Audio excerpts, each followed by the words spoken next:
আসসালামু আলাইকুম। আমরা এই মুহূর্তে ঠাকুরগাঁতে অবস্থান করতেছি। এখানকার পরিবেশ যেমন সুন্দর, গ্রামীণ পরিবেশ, পাশাপাশি আমরা এখানে মিষ্টি কদু নিতে আসছি।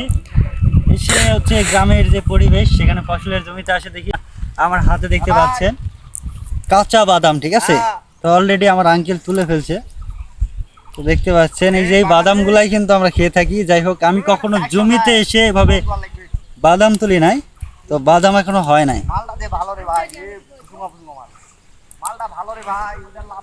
ভিতরে এখনো দানা হয়নি। ভিতরে এখনো ভ্যাস ভ্যাস করতেছে দানা।